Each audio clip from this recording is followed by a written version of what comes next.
We know what a playbook is in sports, but how did that work inside a Clear Choice, and how does that work inside of a dental practice today? Exactly the same as a sports analogy. Exactly. It's here's what you do in this situation. Here's the play you run. And here's why you run that play. And here's how you talk the patient through that play. And here's the outcome that you want from that play. So we really focused, at least I believe, the strongest playbooks are focused on outcomes. And just about everything I do is based on outcomes. Again, that 11-year-old me, which is we can get the outcome. Thank you for listening to Dental Marketing Theory. I'm your host, Gary Bird. I got an exciting guest for you today. I know that you will enjoy it. Her name is Margaret McGuckin. She is the co-founder and principal at i3 Ignite. And man, she gave us some gold nuggets today. She actually shared how she took one of the first direct-to-consumer dental brands and got it out there, got the word out, scaled it, scaled their culture, scaled their core values, and turned it into the juggernaut that it is today. She just laid it all out, and personally, it really helped me for my business. But I know if you work inside of a dental organization, I know today's podcast will help you. So please stay tuned. And as always, it helps us out big time. If you enjoy the show, give us a thumbs up, give us a comment, give us a review, share this with a friend. Everything that you do helps us. So any interaction with us, we'd really appreciate it. Thank you, and enjoy the show.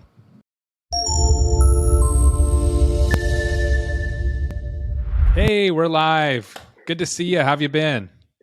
Been great. How's your week going? My week is going really, really well. I had a great conversation with you yesterday, and I'm excited to jump into this today. How's work been going? You guys staying busy? Busier than ever, which is, just a gift, and I feel so blessed. But yeah, things are going really well, and I think it is really a great time to be in this space. It's so exciting. It is. It really is. Yeah. I remember when we were talking during COVID and everybody was kind of in transition, and it was like, which way do we want to go? And it's exciting to hear about all your guys' growth and all the people that you're helping. And I hope to dive into some of that today. Great. Love to. Well, first thing I wanted to start with, and this is something that we've been doing on all of our podcasts recently, and it's been received well, is kind of starting at your dental or going through your dental journey. And as we discussed earlier, I really love your origin story and kind of starting there at 11 years old and then working through that. And so would you mind sharing that with us today? Yeah, absolutely. So a lot of people have different favorite things in their lives, and I happen to have a favorite mountain. I grew up in its shadow. I got married in its shadow. My daughter was married in its shadow. I've hiked its flanks. I've sat amid its shoulders at sunset. My parents' graves lie in its shadow, and it's really my touchstone. And it's called Camelback Mountain. If you've ever been in the Phoenix area, it's a landmark. And it's really, that mountain that's home to me. That's kind of my lasting point of reference of who I am and what I want to be. So I was 11 years old. I was in middle school, and Scottsdale was just booming. So my parents moved to Scottsdale when the marketing descriptor for Scottsdale was the most western town. Yeah, not that anymore, where we got both rodeo day and rodeo parade day off from school. So it was a small town, and I became aware that developers wanted to take residential development all the way up to the peak of Camelback Mountain. And I was kind of incensed about it. I had a very proprietary feeling about that mountain, and I believed that I could save it from these developers. And so again, got a bunch of middle schoolers together, and we went to the city council meetings, and we got petitions signed, and we just built this little coalition of like kids. And we stopped the development forever of Camelback Mountain below the point where it was when this it was enacted as a protected area and went into law in the state of Arizona. So I learned, and it was kind of a big deal in the sense that after all of this was over, the two big leaders in really in kind of protecting our environment at that time were Lady Bird Johnson, I'm aging myself, and Robert Redford. And they hosted a reception for these 20 kids who had made this happen. And they hosted a reception for us. They like this was only to shake our hands and to say thank you for your activism. And I guess what I learned from that was, you know what? Like every one of us can do just about anything. And don't let age stop you. Don't let anybody tell you it can't be done, which of course my parents did. So I just kind of, my life story was written as an 11-year-old because I have always followed in my career a path of innovation. I've typically followed the hard road, not the easy road. And just so that's kind of my path, my origin story. And my career, I've got a very checkered past. So like I was kind of at the beginning of this, women can be whatever they want to be movement. And I just finished the Billie Jean King biography, which I loved, called All In. And in it, she has a quote that she repeats frequently. And the quote is this: "We knew we could be it. Now, today, we see it." So I always, through my career, had this belief that I could be it. And one of my great joys in life has been mentoring women, mentoring men, so that now we can see diversity in play. And we know this is data based. I'm kind of a data wonk like you are, Gary. Yep. But the data says that when you have diverse leadership teams, when you have diverse boards, when you have diverse anything, your outcomes are better and they're more sustainable. So for me, it's just so exciting to see this now in my daughters, to see it in people who are really taking these steps that we fought pretty hard to get to. Yeah. So I graduated from college. I grew up in Arizona. I wanted to work at a Fortune 100 company, and that really narrowed my potential list of employers as a new grad. Yeah, it does. In Arizona, specifically, there was one. And it was in the transportation and travel industry. It was publicly held. It was a Fortune 50 company. And I somehow talked my way in to working. It had just been deregulated. And I talked my way into this deregulated group who was really trying to reshape the face of travel and tourism. And I worked there. And in this brand new group, there were 12 of us who started this group. And about 2 years later, we had 10 locations nationwide, and there were several hundred of us in this group. And I ended up being responsible. I started in sales, which I think all marketing people should start in sales. Every one of us. That's how I got started too. Yeah. Yeah. I mean, it is hard work, and it gives you an appreciation for what your partners are encountering every day. And if you don't have that as a marketer, I think you're like on some kind of a weird pedestal, and the salespeople don't like you, and that is not a good thing. Yeah. That's true. It's true. Yeah. So I love where you started, right? And so you're 11 years old. You get this mindset that, hey, I can go do stuff that maybe other people believe that they couldn't do. And so you got in with this Fortune 100 company, the top 50 company. And how did that lead into marketing and then eventually into healthcare? So I always thought I wanted to be an attorney. And the guy I was dating, the guy I was engaged to at the time, actually, was going through his first year of law school when I was a senior. And it was so horrific that I just thought, I don't know that I want to be an attorney. So I was like, well, I'll like do this fun little innovation gig for a while. I'll see what I think. And my LSAT scores were still good. So I was like, I can still, reserve the right to go to law school. So I was really liking business. I just really liked it. And I thought, if I stay in business, my degree is in communications and with an emphasis in organizational communication. So I'm like, yeah, I can communicate the heck with anybody, but like this whole finance thing is really puzzling to me. So I thought if I'm going to stay in business, I need more finance training and knowledge. But I love the service industry. I love serving people. What can I do to test whether I want to stay in business? And I said, I think I should go into retail bank marketing. And again, I somehow talked my way into the third largest bank in Arizona at the time as an advertising coordinator. And I loved it. I really, really loved it. And when I was 24, pitched this is when companies used to pay for your MBAs. And so this company was paying for my MBA. And I was 24 years old. And I'm reminded of this every time somebody who's super young, like I have a client who is 20 years old and amazingly brilliant. And at 24, I like developed this business plan to acquire retail deposits through direct marketing.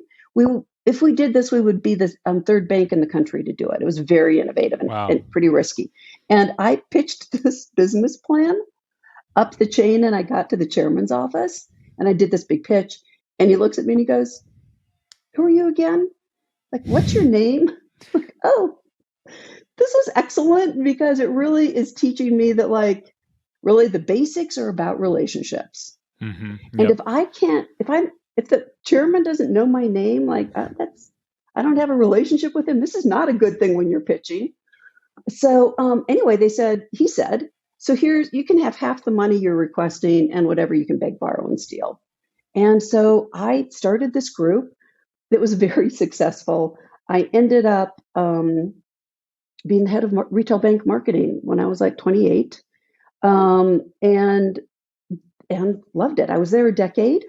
And then I reported to an executive vice president. That executive vice president left and was recruited into the telecom and media industry.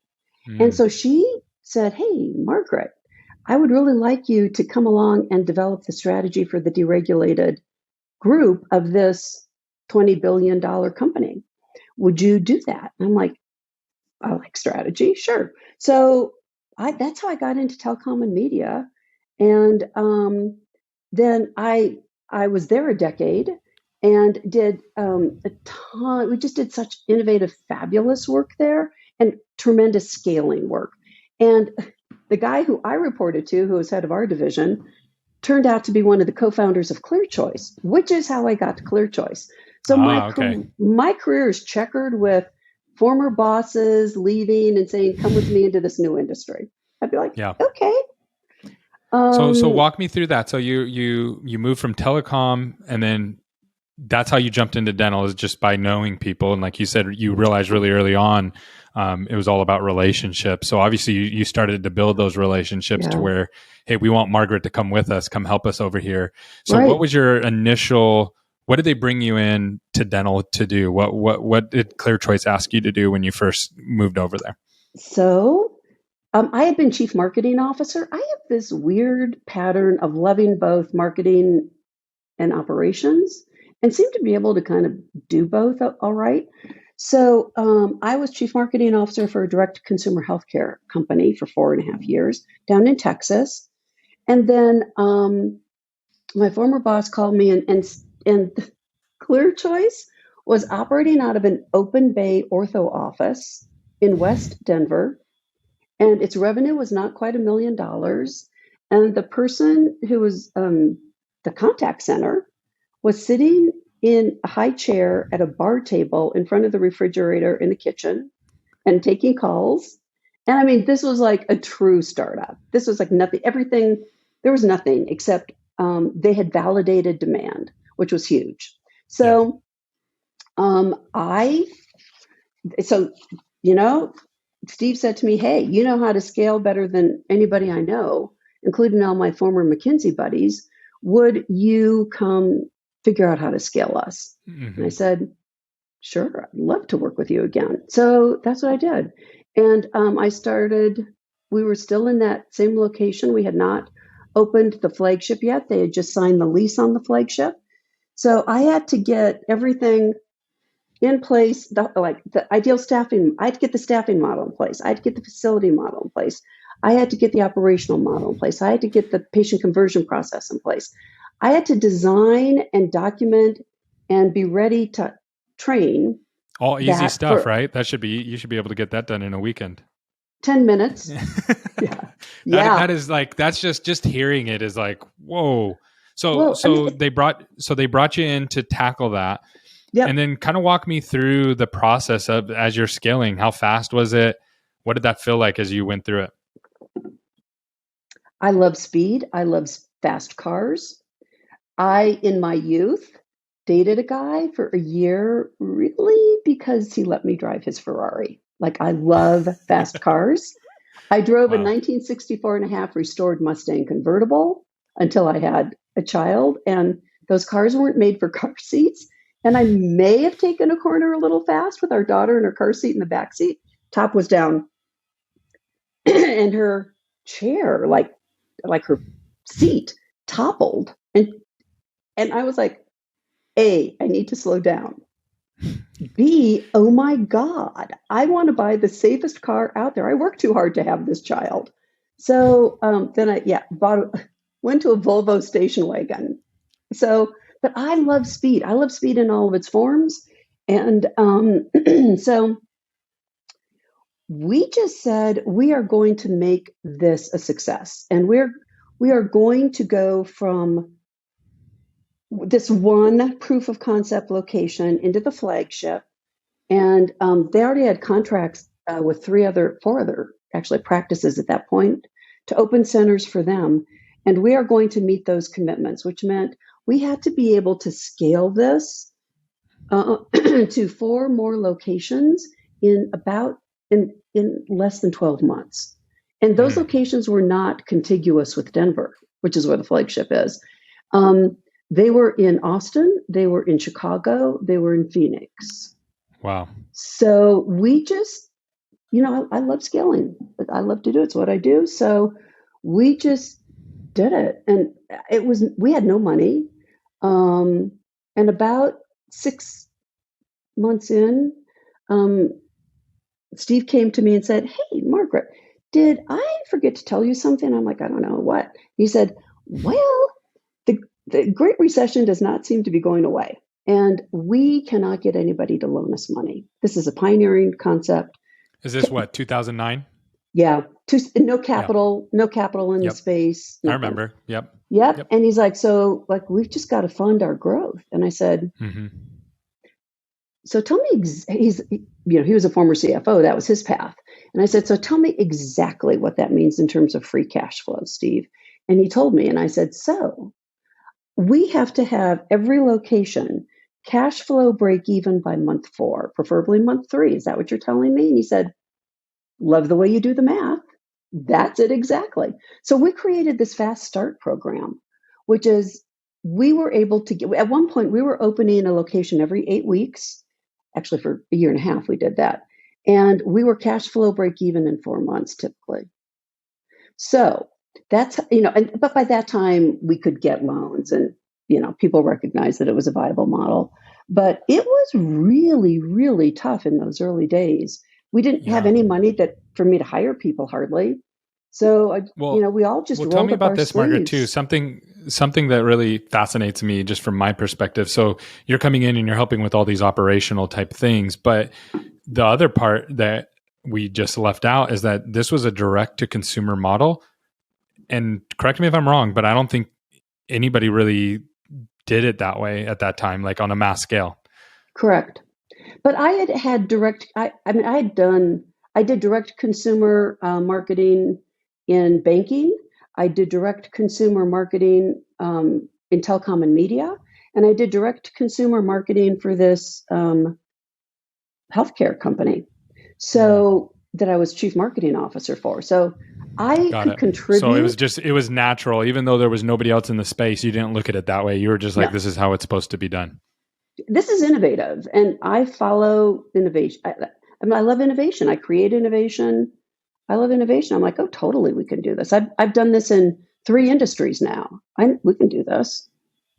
That's awesome. So what were some of the larger, outside of not being able to just get funding, what were some of the roadblocks that you hit that you kind of see now in the industry that people are hitting as they scale?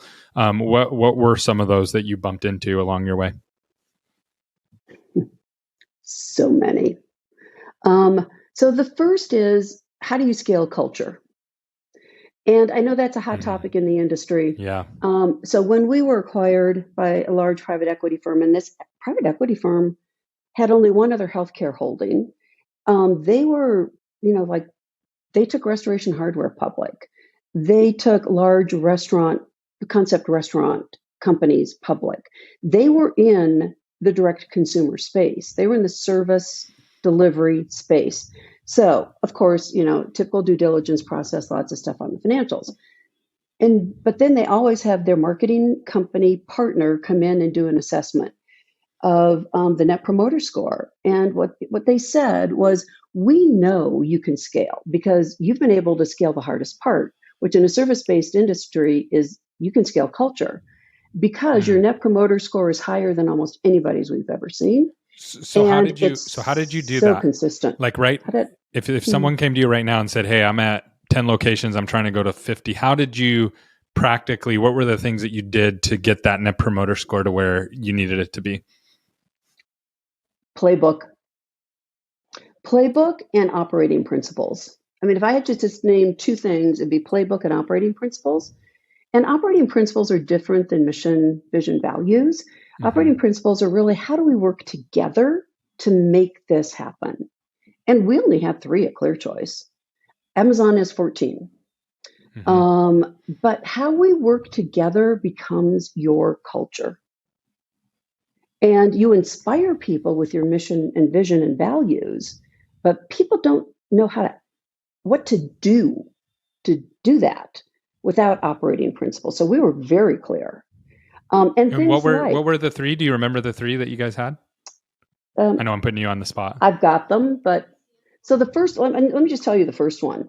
The first one is we make every stranger a friend. We don't make some strangers friends. We don't just make patients friends. We make everybody we touch a friend. Period. End of statement. And that really drove our approach to how we delivered our services. We convert every stranger to a friend. There are no strangers. We're just friends. And so that was huge. So I should have these memorized because I have to even talk with clients about them. But that was our touchstone. Yeah, that's a big one. So everybody, there are no strangers, only friends. So did you do that? Was that patient facing as well as internal, or was it just internal, or how did that? No, it was everybody. So I got it. I have been credited with being the person who said, like, we're going to have our front desk person stand up if they don't know this person who's walking in the door, and they're going to extend their hand, they're going to smile, and they're going to say, welcome to ClearChoice. It's so nice to meet you. Because that's how you introduce yourself to a stranger. That's how you start the friendship route, right? This is a typical social interaction. This was not at the time a typical medical dental interaction. No. That's when they still had glass in front of everybody at the front desk, and they sat there and stared at you while you walked in. They treated you like the DMV, basically. Yes. Yeah. So I'm like, no, that's not how we create a relationship with somebody. Let's go back to like our social skills of converting a stranger to a friend. And then, we just made so I developed something called the plan on a page, which was literally every step from somebody has an inquiry about us. and I was responsible for the contact center all the way through discharge and the P&L of our locations as well. So all the way through discharge, and it fit on a page. And it was, I think there were 8, 9 kind of key phases. And then there were probably 6 or 8 steps in each phase so that we could, everybody, when they first joined, so to the culture point, how do you scale culture? Yeah. Everybody did exactly the same thing. And we had over 400 people do this. And they would, they'd come to our flagship for a week so they could experience the culture mostly. And they also got training. But it was really about experiencing the culture. And the first day, most people sit them down in a classroom. We didn't. We sat them down to say, hey, hi, let's start. We want to get to know you, that type of thing. Every person in that practice received, based on whatever their role was, just a 1-pager with some questions and a bunch of blank space. And they needed to observe everything that was going on in the center. We had, of course, a way to do it. And then they had questions to ask. And then they had to jot down what people gave as answers. And it was all about, what is the clear choice experience? What is the clear choice culture? What are you seeing? What is being done? What behaviors are you noting? So that's how you got the culture in, is that you were bringing them in and saying, hey, we're going to start at square one and then we're going to send you back out. A question on that. I love that, by the way. And I think that's a lot of people are going through these growing pains as they scale because they don't have that operating base, right? They don't have that home base to where they're training them at. So it's a little tougher to do that. But I think that's, if you're going to scale, you have to figure that out. But so a question that I had for you, how do you, for those listening, if someone says, well, I have core values or I have our mission statement versus these operating principles, how do you kind of separate those, and what's the difference between those two things? So there are actually some really great articles on this, but for me, the best thing is examples. So your values, there are tons of practices who have great mission, mission, values. And so a value might be, we honor and respect the clinical work being done in the practice. That's like that, right? That's a core value. And an operating principle around that would be, so what do the behaviors look like that say we honor that? Yeah. So it might be that when there is an issue, which never happens, between the front desk and an assistant, the way we honor the clinical team is the front desk does not go back and start talking forcefully to that assistant in a public space. How many times have we seen that in practice? A bazillion. How does that show respect for what they do? Exactly. No. And on the other side of the coin, when you're at the front desk, you don't want, and there are people in reception, or there's somebody right there, checking out. The assistants should not be coming up to the front desk and speaking forcefully and or meanly or unkindly to the person at the front desk. Like, we've heard this a million times. Why did you screw up my schedule today? I am sick and tired of you screwing up my schedule. And if you ever do this again, I'm going to tell the doc and he is going to fire you. And then they storm away. That's not how we show respect for each other, right? So it's saying we don't do this, or we do. Typically, I like to do it positively.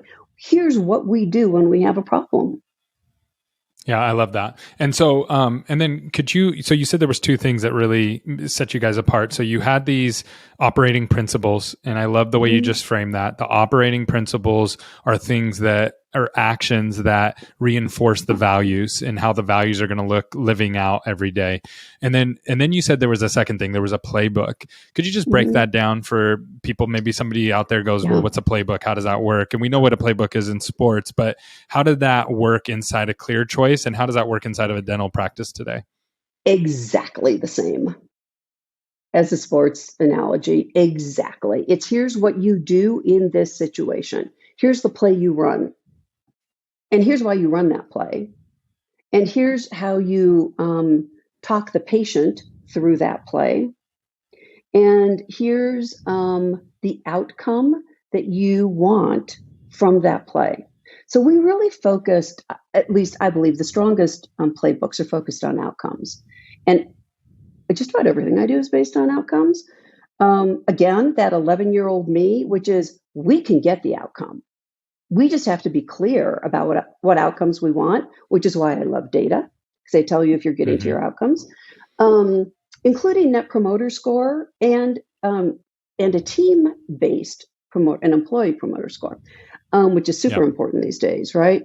But I think the hardest part of a playbook is not kind of what do you document, how do you, and then you just pick the playbook up and it's your training manual, right? And part of the playbook is a quick reference guide for different types of positions.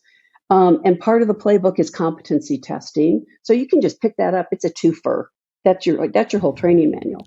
The hard part of a playbook is behavior. Like, how do you know people are using it? And that's the hardest piece. You can have the most beautiful playbook in the world, but if nobody's using it, then why have a playbook? So how did you deal with that as you guys were scaling and you're adding practices like crazy, and you're going from 1 million to 135 million? How did you do that? So we trained it. We developed metrics so we could see it in the data, in the outcomes, right? And then we were always out in our locations, always. I mean, I was on the road 4 days a week. And then on Fridays, my team and I, once we got teams, which is about year 2, on Fridays, that was our work day. And we got together Friday at 10, and we, a very small group of us, including founders, and we debriefed the week, what we had learned, what we had seen, and we looked at the data together, and we used I call it rapid iteration, meaning we took the learnings from that week, what we experienced, what we observed, as well as what was in the data. And we identified not 12 things, not 3 things, not 2 things, one thing that we were going to change starting Monday that would have an impact on the business starting Monday. And so this was the executive team, or was it the operations team? Who were you meeting with to pick that one thing? Big teams. So it was the kind of the founder. It was the doctor founder. It was me. It was I ended up having 2 regionals at the top of our curve, and then 2 sales directors. So this was a very small team, and we then we developed a communication system so that at that point they were center directors. Every center director knew exactly what they needed to execute starting Monday morning, and they knew before the end of day. They all took Fridays off. We worked 4/10s. But they knew they. So those are like your office managers, basically, right? Yeah, our office managers. Got it. Yep. They just needed to. They knew they needed to check their email for a certain message at a certain time, and then they'd start executing that Monday morning at huddle, and that enabled us to kick butt in terms of getting the results we needed. Because we just learned. So you could have a big organization. What I'm hearing here, and I really like this. So you could have a big organization, right? And a big organization is hard to churn, right? Mm-hmm. It's hard to make massive change. But you could, if you go in and you just want one change, and you have one point of contact that you're making that change, and you're all doing it at the same time, you can get a lot done really, really fast. Incredibly fast, and that's what I do. I mean, that's one of my secrets to scaling. Is like this is what you do. If you want to be fast, if you want to be nimble, and if you want the really, really great outcomes, But it also creates a culture of responsiveness because Mm, they knew, because we were out there all the time, and or we were calling them and saying, so like on Tuesday or Wednesday, we called every office manager. We had 31 locations, 14 states. We'd call every one of them and we'd say, what are you learning? What are you hearing? Is this mm. working? Is it not working? What changes would you suggest? We listen deeply.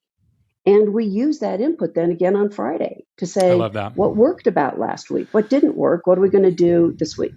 Yeah, one of our core values at SMC is over communication, and I would say Mhm. it's one of our top one or two core values. And one of the things that I noticed in the marketing industry is that marketing companies are notorious for not responding. And I realized right away we can respond to people quickly, and we can respond to each other internally quickly, and it doesn't cost us anything, right? Like it's we don't Yeah, have to have the biggest budget, we don't have to have the most players, and that was something that I realized right away that we could set ourselves apart, is that we're going to communicate, and we're going to actually over communicate. And so I love that culture of communication. And I think that's huge, especially as you grow. especially as you grow. And you can't lose it. You have to scale it. So one of the things we did, because again, my degree was in organizational communication, so I too am an over communicator. Um, so I went to the founding doc and said, "Hey Don, I I'm struggling because I want to find a way to really know, not as he used to say, not think, wish, hope, or pray. I want to know Mm-hmm. that our docs are happy." And he's like, "Why?" I said, "Because the doc is the leader in the practice. And if our docs aren't happy with what's going on in the practice, what our team is doing from an administrative and support standpoint, then it's going to be ugly, and it's going to be ugly quickly. And it's way easier to take a preemptive move to satisfaction than trying to rebuild relationships." Because docs are not known for being overly communicative. And so they Yeah. wouldn't just pick up the phone and call me and say, like, things are terrible, Margaret. What are you going to do about it? Mm-hmm. So we developed, he's like, okay, I've got something for you. And I said, great. He said, so why don't you try asking the doc to rate you and your team every single day of opening week, and then once a week for the first month of opening, and then at the end of the first quarter, and ask them to grade. I was like, okay, so rating. So we could use a Likert scale, 1 to 10, or we could use like the 7-point scale. And he's like, oh, no, just use like a grade in school, So like like A A, B, through C, F. D, or F. And how'd Yeah. that So go? I'm fascinated by this. So oh how did my that God, go? that was so powerful because I could, if I typically was there for every opening, um, but if I wasn't, I'd be calling them, and then in week 2, 3, 4, and then in the first quarter, I would just call and say, Doc, uh, rate me and my team in terms of our support of you and your team. And he's like, or she would say, a little uncomfortable with that. And I said, listen, no hurt feelings. No, I'm asking you. I want the honesty because these are the gold nuggets. When we figure this out, we will figure out how Yeah. to scale, right? Yep. This is all about, this is a clinical company, and we Mm-hmm. need to have this partnership, and we can't scale without this partnership. So we need to know what we're doing right, what we're not doing right. So would you grade us? And they're like, okay. And so if they said anything lower than an A, I said, what do we need to do to get to an A? Not what Mm. do we need to do differently? What do we need to do to get to an A? So you got to your answers really quickly. So you were able to find the Really problems quickly. really quickly and then go fix them. Where I think in a lot of organizations, they don't even know what the problems are. So it's hard to So go, there is a great quote from Ed Woolard, who was the former CEO of DuPont. And he had like 3 keys to success. 1, be an innovator. And once you identify a problem, be a problem solver, be a part of the solution. 2 is never stop learning and never stop learning how to learn. And I believe the Mm. best teachers are the best students. Yep. And number 3, relationships are everything. Boom. I mean, that's kind of the heart of what I think leadership is when you're working probably anywhere, but for sure when you're working with a clinical team. I love it. And I love it. This has been really, really helpful, and just really in my brain, even just relating to my business. I love the content that you're giving here. So I'm going to change gears on you a little bit. So you've been in the dental industry now for a while. So what's one of the biggest changes that you've seen when you started with Clear Choice to today that's happened inside the dental industry?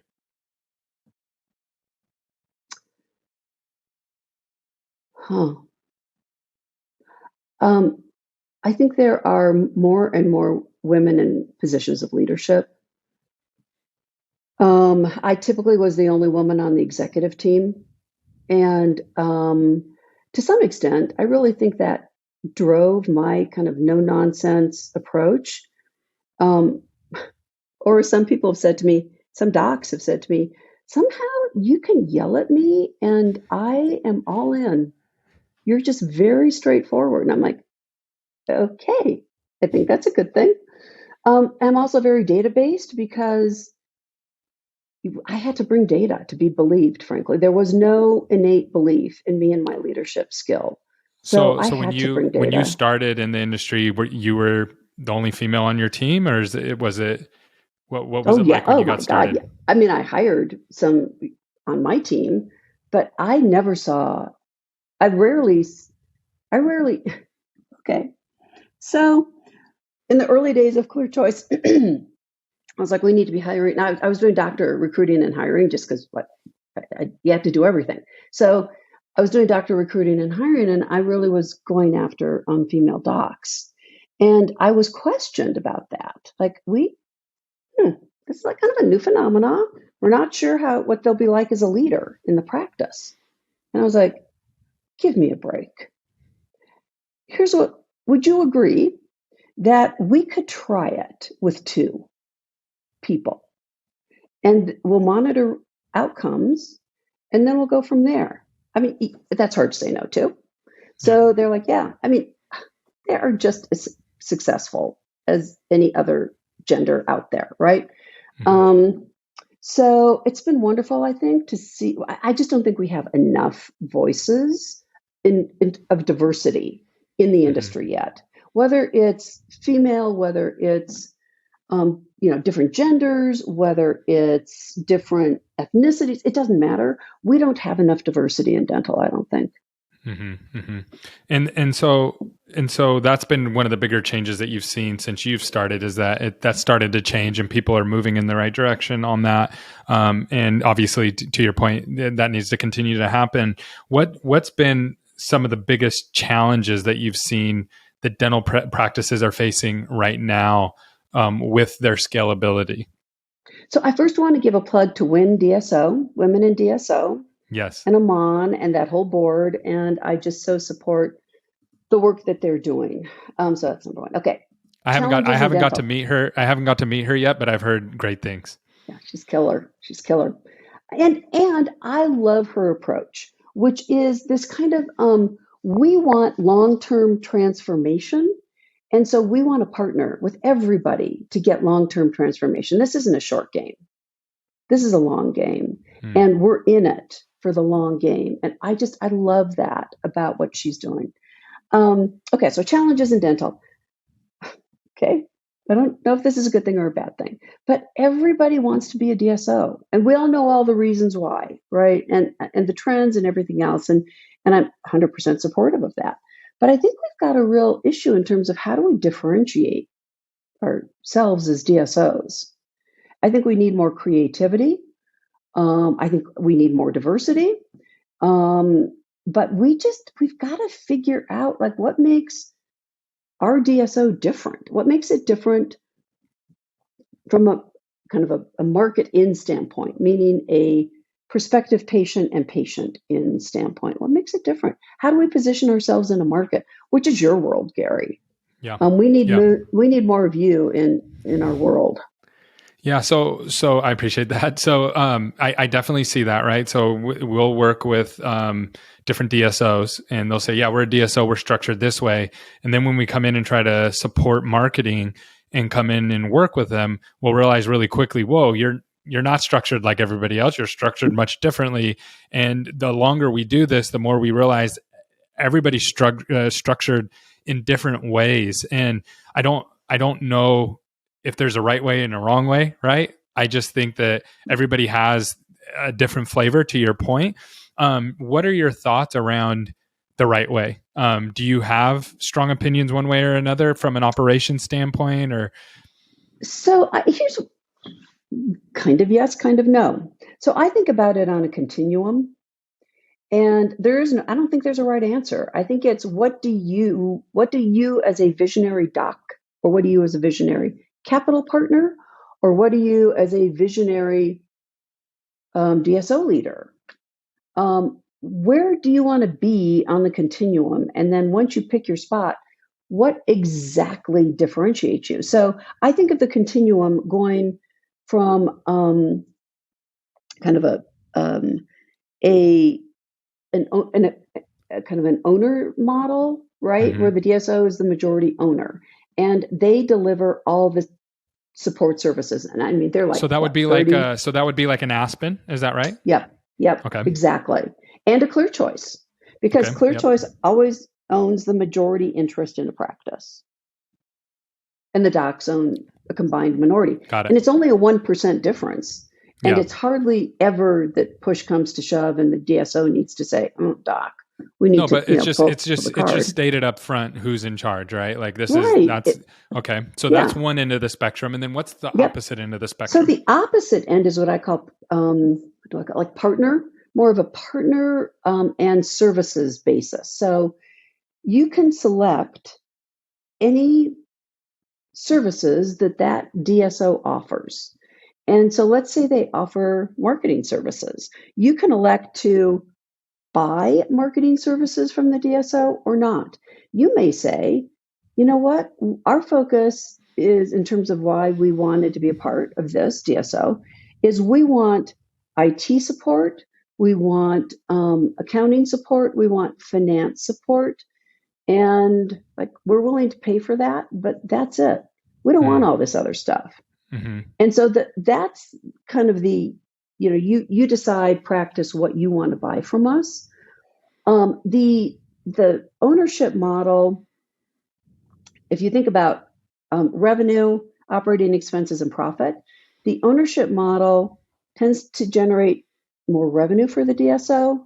It tends to generate expenses as a percent of revenue that are lower because you have a broader revenue base, and the profitability is higher. But it is hard work. So, I mean, there's trade-offs there. On the other side of the spectrum, your operating expenses tend to be lower, your revenue tends to be lower. But here's the trick with your profitability. If you've set up to deliver marketing services to 50 practices, and only 20 of those practices are buying your marketing services, and that's where your margin is, you're going to have profitability issues. Yeah. Yeah. Yep. Yeah. And okay, so those are the opposite ends of the spectrum, and that really helps clear that up. And then who's kind of fallen in the middle there? Have you seen some unique models out there? I think there are tons of unique models out there, and some of them are really small. And sometimes those emerging models are the ones that I think are most interesting. So where would you put MB2? I'm not sure, to be honest. I think I'd put them almost right in the center in some ways. So they do a little bit of both, right? They do, yeah, they do. And the ownership typically for the docs is at the DSO level, right? So they're like, the docs are all in on the DSO. I've seen people trying to do those hybrid models, right? Where it's like you got the DSO, we own all the practices and we provide those services to you 100%, but we'll let the owner doctors come in and open up additional practices. And I've seen also, and again, this is just my perspective, which is very limited in understanding because I'm always looking through things through the marketing lens. I've seen people kind of shift their model too because they couldn't get the clinicians that they needed to stick around. And I've seen these with some of the big DSOs where it's like, okay, we're going to pivot and we're going to start getting more of the buy-in from the doctor side to be able to continue to grow the way that we want to grow. Where do you kind of see that going? What are your thoughts there? I think that will continue because I have a firmly held belief, period, in all the different industries I've been in, that when you are an owner, you think differently and you act differently. Yeah. And I think the best models, frankly, are where the docs are owners at the DSO level. Well, when you say best, what do you mean best? I think the most profitable and the most sustainable over time. So at the other end of the spectrum, you can lose your practices because like they don't love the IT and finance services, accounting services you're providing. And they, their skin in the game is little, if any. And so they're like, in a year, we're going to be gone and we're going to join this other one. Right. So I think you get less turnover of docs and you get higher doc satisfaction if you're executing well the type of model you just talked about, where the docs can have ownership, not only at their practice level, but potentially at the DSO level. That's really cool. We'll see how this kind of plays out and continues to move forward. A quick question for you, changing gears on you. What was something positive that came out of COVID for you? We really pivoted and changed our model. And Gary, I attribute this in large part to conversations I had with you. So everybody, like, my go-to is Gary in terms of an advisor. So you were like, Margaret, I really think, I was like, Gary, what do you think about this concept? What do you think about that concept? Because I think as we come out of this, things are going to be different. I want to get this in line now. So blah, blah. So I can take advantage of the demand, the pent-up demand, which is exactly what I was preaching on webinars I did for the DEO, for example. So you were like, Margaret, listen to yourself.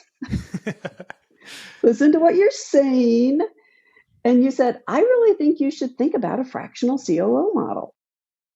And I did, and have been executing against that fractional COO model, and clients seem to like it, and I kind of love it because I'm more involved with their team and with helping them execute. So, for example, one client now said, we've been working together for 6 months, and he said, like, I'm so tired of the front desk complaining about calls, and I want to set up a contact center. I know you've done it. Could you help us do it? And I'm like, yes, because you are a fractional COO client. So, I'm giving them templates. We meet every 2 weeks to solve problems. So I really like that work. And that is so cool. Thank you. Thank you for that, great. Gary. Thank you. Absolutely. You just came and you already had all the answers. I just think the market needs help around that area, big time. There's almost, you could do it all the time and we could have 20 other Margarets out there doing it and it wouldn't even touch the tip of the iceberg of what's needed, because you have these group practices that are morphing into mini DSOs and they don't have that experience, right? And so it's so needed, and it's definitely, I think that's going to be a big segment that we continue to see over time. So a question for you: what do you have right now that you're doing? I love that example that you just gave of like, hey, you want a call center? We can help you with that. What are some things that you're doing right now that people should know about?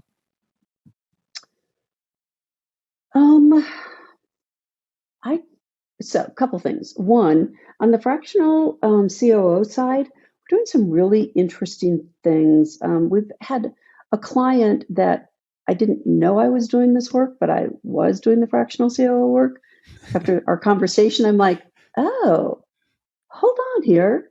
Gary really challenged me to go back, look at my client base and say, so what are you seeing in terms of demand in that client base? And frankly, what are you doing versus what did you pitch? What did you propose? And so I have a longstanding client of 2 years, single practice, but they're ginormous. And they largely credit me with this, which is very generous, and I don't believe it, but they largely credit me with taking them from about, we'll call it a couple of million in revenue to over 8 this year in 2 years. That's and insane. we took their EBITDA from under 20, it's now close to 40%. That's super exciting work to do. Love that work.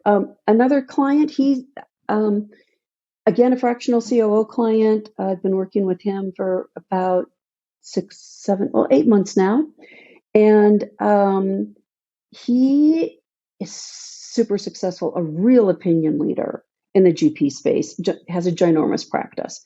And we are just doing such interesting work with him.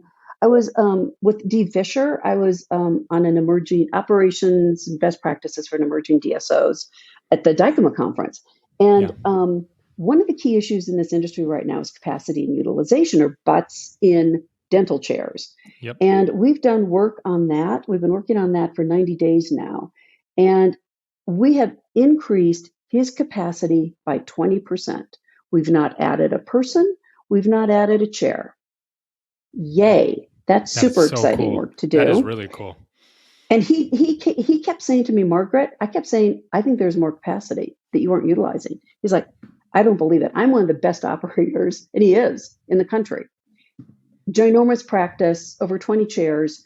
And he said, I'm a really strong operator. And I said, I know you are, but I think we can find additional capacity.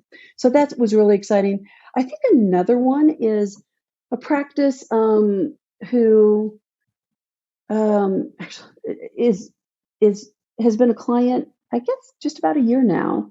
They wanted to move from a perioprost practice to a totally new model, which was a dental implant model. Wow. And so we That's took hard. them. No, it's not. Like, I do it every day, and I love it. So in 8 months, we took them from $50,000 a month in implant revenue to $650,000 a month in 8 months in implant revenue. So those are three examples of things that we're doing. That is really cool. And I love that you called it out. It's not hard. So it's not hard for Margaret. I've seen people stumble and fall and wreck their lives trying to make that transition. Yeah. So that is great that you're helping people with that. And changing gears on you again. So what's the most impactful marketing campaign? Something that kind of changed the way that you thought maybe as a young person or sometime in your life? Okay. Peer pressure. It's such a great lever, and we all experience it no matter how old we are. And so I remember it was a cereal campaign, Mikey likes it, because everybody, like all the other kids all the other siblings at the table, like turned, and the parents, to look at this like 2-year-old Mikey to see if he liked this new cereal, because he was like their test case. Like, Mikey likes it. I'm like, God, like that is a great campaign. It's like, that's peer pressure, which I totally get. And we experience it at every age, probably. And I was a huge reader of 17 magazine, and I talk about those. Peer pressure, right? Fashion magazines.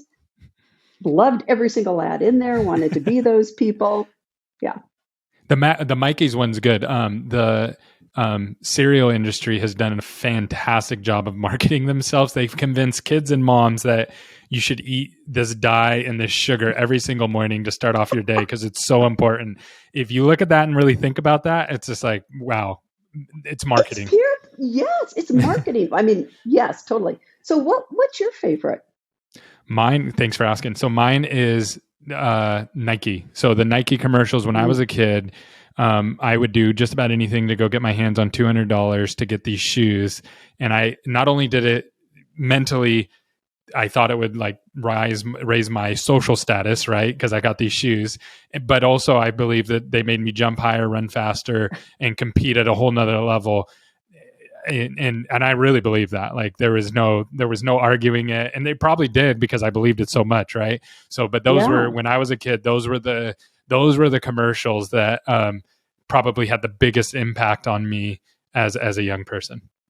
And what a brand. I mean, they created belief in your abilities and gave you confidence. But the look and feel of that brand was so consistent, It was, yeah, but always different enough to be intriguing.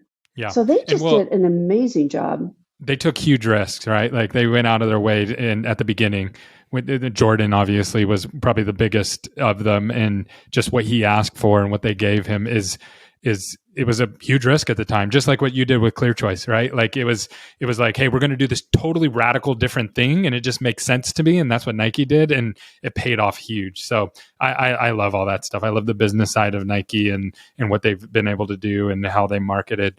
Okay, last question for you. How can people find you? If someone wants to get in touch with you, how do they get a hold of you and get in contact with you? I think the easiest way is LinkedIn, and it's just Margaret McGuckin. And the company name is i3 Ignite because we help practices and DSOs ignite growth. And the I3 stand for issues. Like you've got issues. We don't come to you with a template and say, we think you should do this first and then second and third. No, I say to you, because I do all the coaching, what are you struggling with this week? What are you struggling today with, Gary? What can't you get out of your brain and find a solution to that you're happy with? Let's do that first.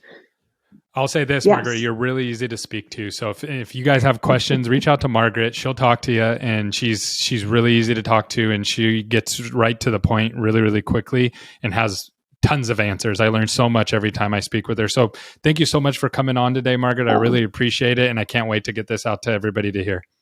Thank you, Gary. I so appreciate it. Take care.